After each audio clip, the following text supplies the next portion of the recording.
네, 2020년 8월 11일 녹화 시작했습니다. 우연찮게 기사 하나를 봐가지고 리뷰를 한번 해보고 싶어서 방송을 켰는데, 제목이 재난지원금 펑펑 쓰더니 수해복구 쓸 돈 바닥 4차 추경 2조 넘을 듯 이라는 제목이고요. 무려 댓글이 5,000개가 넘게 달렸고, 내용은 그거예요. 그 정부에서 간단하게 말해서 지금 문재인 정부에서 경기가 안 좋고 지금 집중호우로다가 비가 너무 많이 오고 홍수가 막 나고 물난리가 나니까 이거 수해복구 해야 된다, 4차 추경 해야 된다, 그 얘기 하는 거예요. 그러니까 추경, 추가 경정 예산, 정부 차원에서 예산을 더 편성을 해가지고 이거를 다시 민간에다 뿌리겠다라는 그런 얘기죠. 근데 이 추경이라는 게, 이 추경을 하는 방법에 크게 두 가지가 있거든요. 첫 번째로는 세금을 더 걷는 거예요.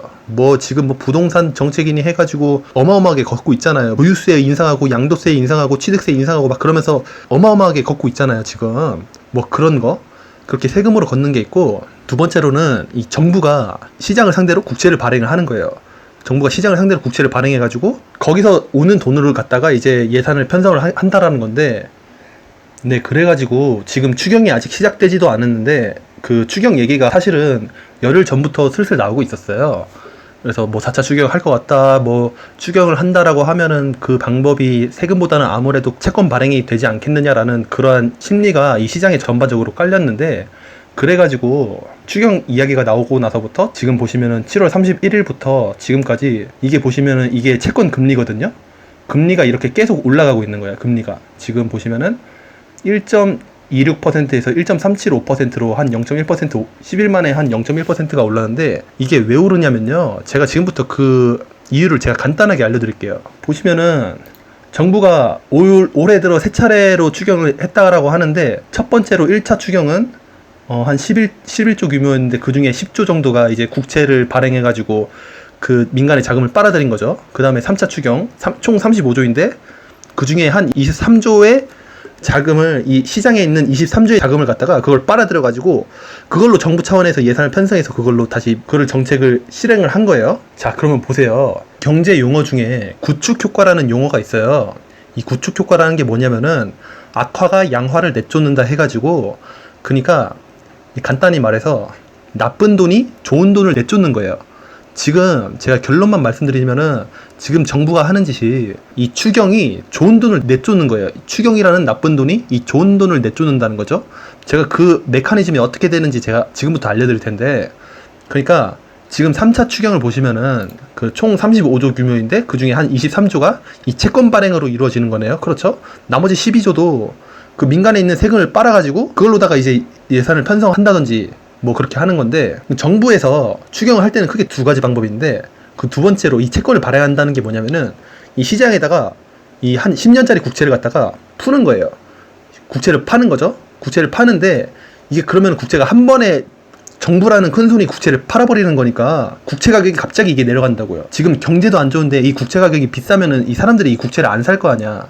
그러니까 국채 가격이 갑자기 내려가요. 국채 가격이 막 내려가면은 그때서야 이제 사람들이 그 국채를 산다고. 그래서 정부가 어쨌든 이 국채를 한 23조를 발행을 해가지고 23조의 자금을 끌어들이는 거예요. 근데 이 과정에서 어떻게 되냐면은 이 국채의 가격이 내려가요. 국채의 가격이 내려가면요, 이 채권의 가격이 내려가면은 채권의 금리가 올라가요. 채권은 예금이랑은 반대로 이 채권의 가격이 내려가면은 채권의 금리가 올라가거든요. 그러면 이 채권의 금리가 올라가는 거랑 연동돼가지고 이 전체적인 이 대한민국의 이 시장 금리가 똑같이 올라가요. 똑같이 연계돼가지고 대체적으로 다 상승을 한단 말이야. 그러니까 정부가 추경을 한답시고 채권을 막 발행을 하잖아요, 시장에다가. 그러면 전체적인 시장 금리가 올라가요. 그러면은 시장 금리가 올라가면 어떻게 돼요? 이 사람들이 지금 당장 돈이 필요한데, 예전에는 대출을 1%의 금리로다가 대출을 받았어. 근데 시장 금리가 2%로 올라버린 거야. 1%로 대출 받을 때랑 2%로 대출 받을 때랑 이 차이가 엄청 크잖아요. 이자가 차이가 엄청 크단 말이야. 그러니까 사람들이 상대적으로 대출을 사람들이 안 받아요. 대출을 안 받고 소비를 덜 하게 되고, 그러면서 시장 전체적으로 이 돈이 돌지를 않는다고. 시장 금리가 올라가면 결과적으로 시장이 전체적으로 경기가 안 좋아집니다. 예, 경기가 안 좋아지는데, 그러니까 어쨌든 정부에서 추경을 한다는 게 이렇게 시장 경기를 위축시켜서라도 정부 차원에서 뭔가 대책을 피겠다라는 거 아니에요. 그런 의지를 알려준 거 아니에요. 정부에서 그렇게 했어. 추경을 해가지고 자금을 빨아들였어. 그러면 과연 이거를 허경 대표님처럼 이 정부 예산을 갖다가 국민배당금으로 준다든지 뭐 출산수당, 결혼수당 이런 걸로 준다든지 해가지고 이 트리클업 방식으로 다시 민간에다가 꽂아주면은 큰 문제가 없어요. 큰 문제가 없는데 지금 정부에서 그렇게 하냐고요. 이 추경으로다가 예산을 편성했어. 그럼 이 예산을 편성하고 이 예산을 집행하는 그 과정 속에서 얘네들이 과연 한 몇십조 되는 이 예산을 갖다가 이 몇십조 되는 예산을 다시 민간에다 다 풀겠냐 이 말이에요. 그동안의 전례가 얘기를 하잖아요. 보세요. 정부가 지난 10년 동안 저출산 대책으로 268조를 퍼부었대요. 근데 오히려 저출산이 더 심해졌대. 이게 뭐예요? 이해되세요? 그동안 푼 돈이 268조래요. 무려 268조. 이게 장난입니까? 268조가? 예? 우리나라 국가 예산이 500조인데 그 중에 절반인데 그 중에 절반 이상이잖아요. 268조가. 근데 우리나라 지금 출산율 얼마인지 아세요? 0.9명이에요. 0.9명.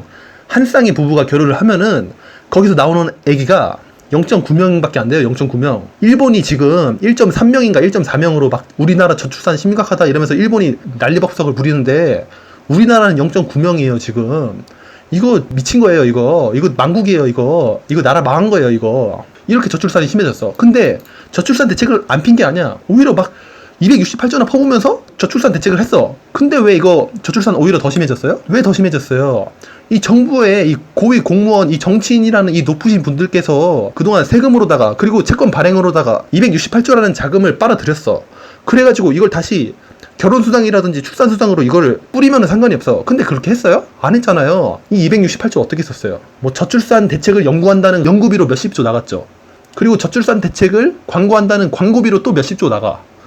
그리고 자기들 이 높으신 정치인분들 이 저출산 대책 연구하느라 우리 고생하신 정치인분들 그 회식비로다가 또 몇십조 나갔을 거 아니에요. 회식비로 또 몇십조 나가.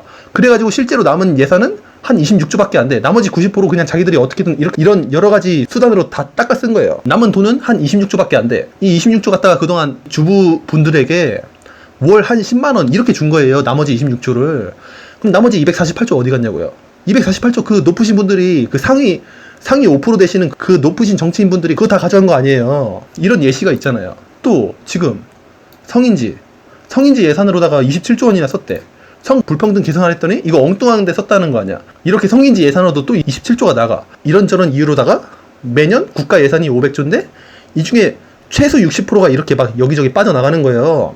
뭐 국가 차원에서 뭐 공원을 만든다, 문화회관을 만든다, 예술회관을 만든다, 너네 예술회관 만들어야 되니까 우리 세금 좀 걷자 이러면서 막 세금을 어마어마하게 걷어가. 한 500조 걷어가. 서민들이랑 중산층의 그 고유를 짜내고 막 부동산 대책으로다가 세금 올려가지고 그 500조라는 세금을 걷어가. 그래가지고 그 걷어간 세금을 갖다가 이걸 국민배당금으로 주고 막 출산수당, 결혼수당으로 주는 게 아니라 이상한 다리 만들어. 또 막 보도블록, 멀쩡한 보도블록 다 갈아가지고 다시 설치해. 또 이상한 문화회관 만들어. 또 이상한 예술회관 만들어. 쓸데없는 가로수 만들어. 공원 만들어. 이런 걸로다가 300조가 나가는 거예요. 왜 그런 쓸데없는 짓 하겠어요? 이게 다 그 고위 공무원들이랑 그 건설업자들이랑 이게 다 유착이 된 거 아니에요. 우리 지역에다가 문화회관 하나 만들어줘라. 이렇게 막 뒷돈 찔러 넣고 세금을 막 그런 도둑질로다가 쓰는 거 아니에요. 이렇게 국가 예산을 엉뚱한 데 써요. 그러면은 다시 처음으로 돌아가서 추경을 해가지고 민간의 자금을 빨아들였어. 자금을 빨아들이고 그러면 이번에도 과거에 이런 전례들이 많잖아요. 이 정부에서 또 헛짓거리 하겠구나라는 그러한 생각이 있잖아. 그럼 이번에도 추경으로다가 이 민간의 자금을 빨아들였는데 이거를 올바르게 쓰겠냐고요. 이번에도 한 10조 정도 빨아들인다고 하면은 한 9중에 9조는 이 도둑놈들에게 가는 거예요. 상위 1%, 5%. 상위 1%의 이 도둑놈들에게 한 9조 정도는 가. 나머지 1조가 그나마 효력을 발휘하겠지. 그럼 결과적으로 뭐예요? 민간 자금을 10조를 빨아들였는데 그 중에 9조가 날라간 거잖아. 민간 자금은 오히려 1조밖에 안 남은 거잖아요. 그러면 이게 이 추경을 하는 게 결과적으로 우리나라 경제에 도움이 돼요? 아니죠. 오히려 악영향이 나타나는 거죠. 그러니까 결과적으로 추경하면 안 돼요. 지금까지 정부가 어떻게 해왔는지 그 전례가 있잖아요. 그럼 우리 학습이 되잖아요. 거기에 대해서. 아, 이렇게 했으니까 이번에도 또 헛돈 날라가겠구나. 우리 세금만 더 내게 되겠구나. 이런 전례가 있잖아요. 여기서 말하는 이 대내적인 구축 효과가 바로 이거예요. 정부의 이 추경이라는 나쁜 돈이 이 서민과 중산층의 이 좋은 돈을 내쫓아요. 추경을 한답시고 이 좋은 돈을 빨아들여가지고 이걸 나쁘게 써요. 이게 구축 효과예요. 대내적으로는. 또 대외적으로도 어떤 요인이 있냐면은 우리나라가요 국채 매력도가 굉장히 높은 나라예요. 그러니까 기축통화급만큼은 아니지만 우리나라 국채가 이 외국인들에겐 상당히 매력적인 요인으로 작용한다고. 그래가지고 외국인들이 우리나라 국채 살려고 많이 들어온단 말이에요. 우리나라 시장에 국채를 많이 살려고 들어와. 왜냐면은 여러 가지 요인이 있는데, 첫 번째로는 우리나라가 환율 안정성이 좋아요. 10년 동안 환율이 꾸준히 안정적이었어. 두 번째로는 우리나라가 무역 수지가 흑자예요. 무려 80개월 동안 무역 수지가 흑자래요. 이런 나라가 세상에 거의 없거든요. 그러니까 수출로다가 계속 달러 벌이를 하는 그러한 국가라는 거죠. 세 번째로는 외환 보유고가 무려 4천억 달러가 된다고 합니다. 달러도 많이 쌓아놨어요. 네 번째로는 정부 부채가 40%밖에 안 돼요. 정부 부채도 다른 OECD 국가들에 비해서 평균적으로 낮은 수준이기 때문에 재정 건전성이 높아. 이러한 여러 가지 요인들을 봤을 때 외국인들 입장에서는 우리나라 국채에 대한 매력도를 느끼게 된단 말이에요. 매력도 느끼고 우리나라 국채를 사러 들어왔어. 자산을 가지고 우리나라의 국채를 막 사고 투자를 하러 들어왔단 말이에요. 근데 여기서 그러니까 국채를 샀잖아. 그래서 외국인들이 우리나라 국채를 많이 사요. 많이 샀는데 여기서 갑자기 국가에서 추경을 하는 거야. 추경을 한답시고 이 채권을 막 발행을 하는 거야. 그러면 아까도 말했지만 채권 발행하면 어떻게 됩니까? 채권 가격이 내려가잖아요. 그러면 정부에서 추경을 발표를 해요. 그럼 외국인들이 그걸 모르겠냐고요. 외국인들이 알 거 아니에요. 추경 발표했네? 그럼 앞으로 채권 가격 내려가겠네. 그럼 내가 가지고 있는 이 채권 가격이 내려갈 테니까 이거 빨리 던지고 우리 도망가야겠다. 튀어야겠다. 이렇게 생각한다고. 그러니까 정부에서 추경을 발표하잖아요. 그래서 그 결과가 이렇게 나오는 거예요. 정부에서 막 또 4차 추경 하려는 그런 낌새가 보이니까 이렇게 채권 금리가 올라가는 거야. 왜? 외국인들이 막 채권을 막 던지고 도망가는 거예요. 채권 던지고 도망가니까 어떻게 돼요? 채권 가격이 내려가잖아요. 채권 가격이 내려가니까 어떻게 해요? 이렇게 채권 금리가 이렇게 올라가는 거예요. 이렇게 채권 금리가 올라가요. 그러면 아까도 말했지만 이 채권 금리가 올라가면 어떻게 돼요? 시장 금리도 올라가요. 시장 금리 올라가면은 민간의 경기가 더 안 좋아져. 더 위축돼. 그러니까 추경은요, 지금 문재인 정부에서 추경을 해가지고 이거를 뭐 국민 배당금으로 준다든지 출산수당, 결혼수당 이런 걸로 주면은 상관이 없어. 그러면 오히려 좋은 효과가 나겠지. 근데 그렇게 하냐고요? 그렇게 안 하잖아요. 오히려 그 추경을 만약에 10조를 한다면 그 중에 9조는 가져가잖아. 90%가 도둑놈들에게 가잖아. 나머지 1조만 들어가잖아요. 그러니까 이런 형식의 추경은요, 구축 효과밖에 안 나와요. 대내적으로는 이 추경이라는 나쁜 돈이 민간 서민들의 그 좋은 돈을 내쫓게 되는 거고, 대외적으로도 이 추경이라는 나쁜 돈에 의해서 이 외국인들이라는 이런 좋은 돈이 사라지게 되는 거예요. 이런 추경 계속 하면 안 됩니다. 그리고 우리나라가 그나마 외국인들에게 그 매력도를, 외국인들이 우리나라에 대한 그 매력도를 느끼게 하는 요인들이 여러 가지가 있었는데, 지금 정부에서 하는 거는 그 매력도를 다 낮추는 것들이에요. 막 이렇게 추경을 해. 이렇게 막 추경하고 재정 적자를 감수하면서 막 정부의 예산을 편성해. 그러면 어떻게 돼요? 정부 부채 늘어나잖아. 늘어나고 막 이렇게 채권을 발행하니까 외국인들이 막 도망가. 외국인들이 도망갈 때 어떻게 도망갑니까? 자기가 한국에 투자한 그 자산을 팔아가지고, 그럼 원화가 생기죠. 그 원화 달러로 바꿔가지고 달러 들고 도망가죠. 달러 들고 도망갈 거 아니에요. 그러면 어떻게 돼요? 환율이 올라갈 거 아니야. 달러당 1,000원에서 달러당 1,500원, 2,000원 이렇게 막 올라가는 거예요. 이게 계속 반복이 되면은. 우리나라의 장점이 그거였어요. 첫 번째로는 환율이 안정적이었다는 거.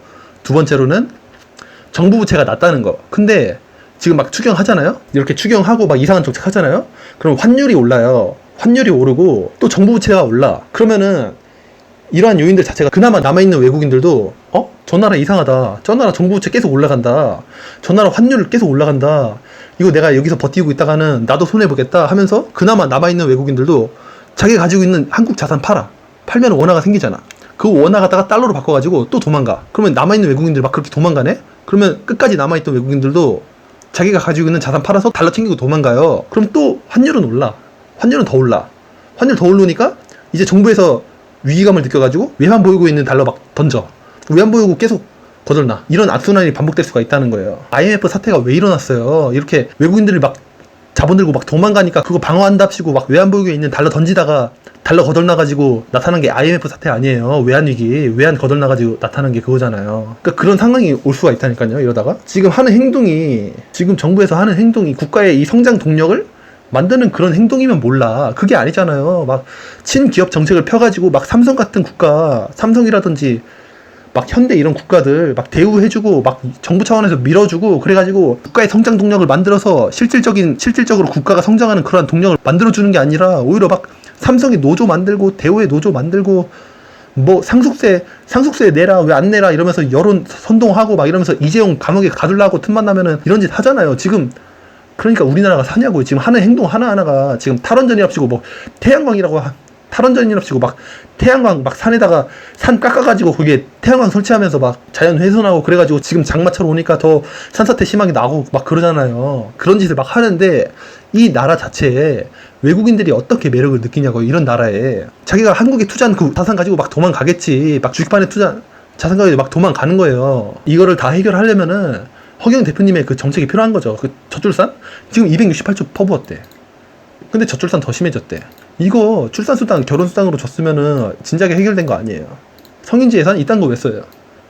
애초에 그 지자체 폐지하고 국회의원 300명 100명으로 줄이고 지자체 폐지하고 지자체 공무원 도둑놈이라는 그 도둑놈 공무원 이 도둑놈들 3,000명 다 몰아내고 국민들에게 직접 배당금 꽂아주고 결혼수당 주고 출산수당 주고 그렇게 하면은 이거 다 해결될 거 아닙니까? 뉴스로다가 그 추경이라는 뉴스를 봐가지고요. 리뷰를 하게 됐습니다. 네, 갑작스럽게 끝내는 감이 있는데, 네, 여러분 이렇게 방송 봐주셔서 감사드리고요. 이렇게 들어주셔서 감사드리고요. 네, 여러분들 좋아요와 댓글 공유해 주시면은 사람들이 허경 대표님의 진면목을 아는데 굉장히 큰 도움이 됩니다. 네, 항상 감사드립니다. 이제 경제만 봐. 당파 싸움 그만. 아이의 국회를 해산해 버릴 거.